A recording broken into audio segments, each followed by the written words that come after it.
The shareholders of b4rn have bought enough stock to complete the whole course of Phase 1. Ducting, access chambers, the lids, everything they need, and it will be delivered to the sites as and when it's needed.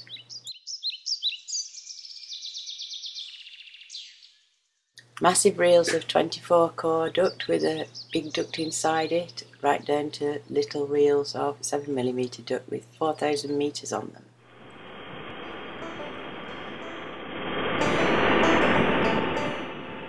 This is the mole plough in action.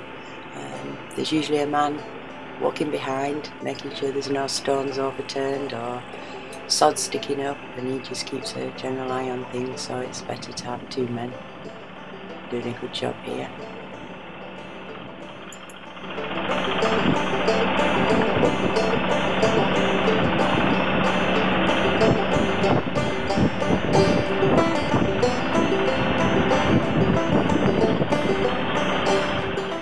This is a special 16mm duct. It's special because it's got people's names written on it. This is being mole ploughed in. If you want to sponsor a metre of our duct, just let us know and we'll put your name on it and bury it for posterity with your name on. It's absolutely poured down the last few days, but this is a good dry field, so we've been able to work today. As you can see, it's quite a nice job. There's a little ridge sticking up each side of the furrow, but once this main bit's done, the man will come with the little digger and run his caterpillar wheels over it and flatten it down, so you can hardly tell we've been, and a bit of rain will soon clear.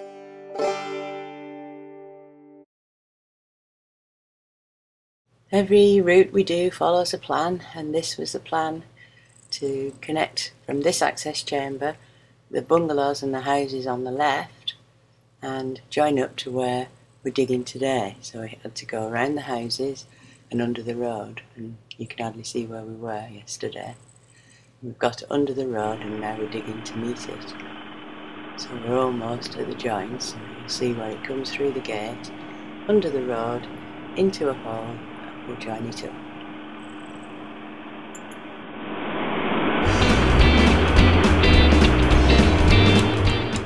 As you can see, as we get to the hole, there's only 2 of the 7mm ducts come through the road, because 3 have been used already on the route to those houses in the background, and the larger 16mm duct that's come under the road, and that will join to the 16mm duct we're bringing down to meet it now.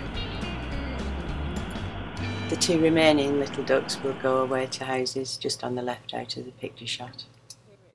Where we're heading, this is where we're going to join our fibre, our dark fibre to Manchester, and here we have the gas pipeline, which we do have to avoid at all costs, along with drains and everything else, and this is the machine that finds all this stuff underground for us. It tells us the depth it's at. This is all this here, is just what's under the surface being infilled, metre to half a metre. Mark the field with blue dots where everything is, and we avoid it, unlike the moles, who have no respect for gas pipes. We lay the ducting out, and then this ducting has been dug with a digger, so it doesn't look as neat at the moment as with the mole plough, but some things have to be dug in, and then the sod's carefully replaced on the top, and then it's all flattened down again. That's where we went under the fence. That little bit there on the right will be hand dug with a spade up to the hub behind the tennis court. Now you can see where it's been flattened, and the rain will soon sort that out, and that's the hole at the other side. That was a little hole, and this is a big one under a wall, so making the most of it. We've threaded the ducting under the wall and threaded it onto the mole plough, so it's also the hole we need to start mole ploughing with. As you can see, it goes under the wall there.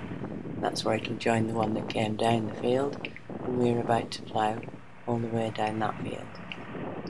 In this duct there's 24 7mm small cores and a 16mm one in the centre.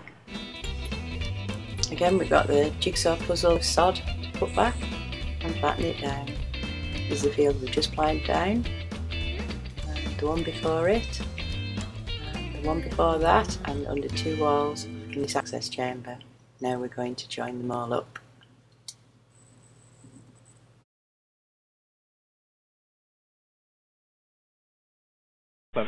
Right, you've got the traditional current system on this one, right?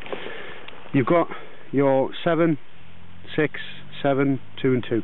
Right. Each one of those tubes, say for instance yellow 1 will be marked yellow 1. It will it? They'll have numbers on them, so you know which tube is which. Okay. You've got 2 ripcords, one on either side. Yeah. What I'll do is I'll use the ripcords here first, and then we'll use the knife on the other end just to show you the 2 different processes. Okay.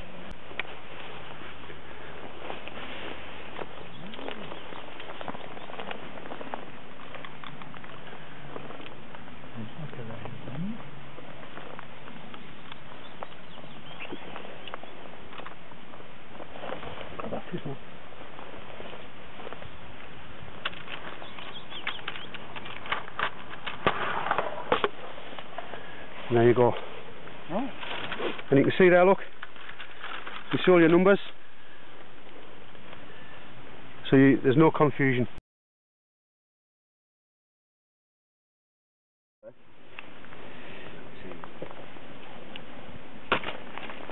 There we go. That's one side.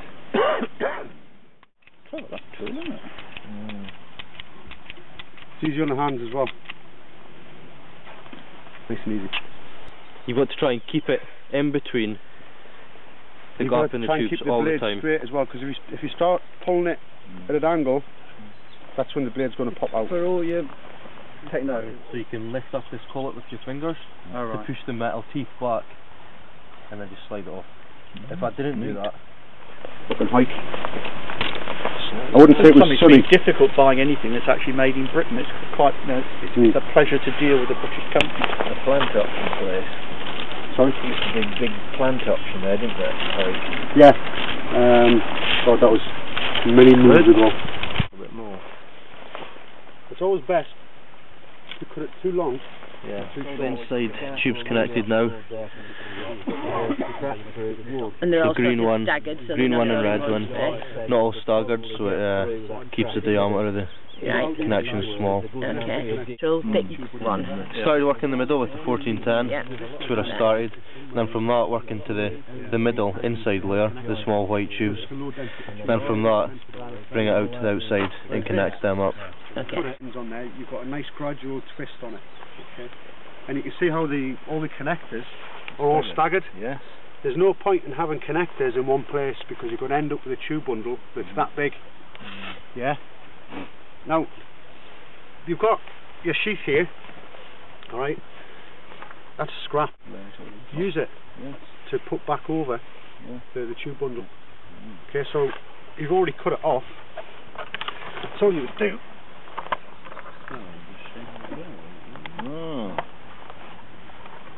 Put it back over like that. Tape it on.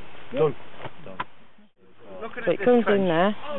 At the moment. That's where we've joined the 2 fibre runs that go all the way up that field. So we've multiplied it in right the way up that field and to those houses over there.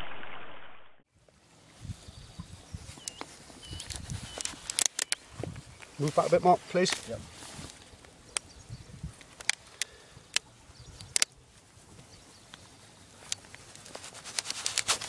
All right. Now, there's 2 different ways you can do this. You can either strip off the whole thing, but my personal preference for this is to open it up.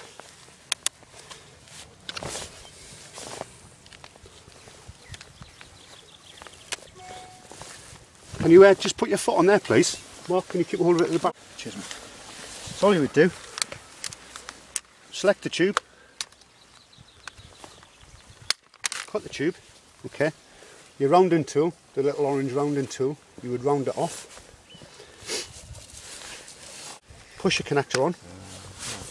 Then obviously you've got your tube coming from your house, alright? Rounded. Yes. And obviously this is going to have a shroud on it as well, this connector, but we haven't got any shrouds at the moment. together, Yeah. making your bundle so much bigger. Yeah. Yeah. Put that back like that. Yeah. Even though you've got a shroud on that, the sheath, because you haven't stripped it all the way off, still gives that extra bit of protection. Tape there, and this can't be overbent then, so you're not putting any pressure on the connector here. Supports the joint. Yeah. All right. And what's the bend radius on this small? It's usually 20 times the outer diameter. Is it? Yeah. So 20 times 7 is what? 140. Yeah. We've got a small compressor in the back of there. It's about 1,000 litres a minute. Bolt driven. You've got two big rubber belts here. Now the advantage of having two big belts here is because of the footprint that you get on the cable can give you more push and force.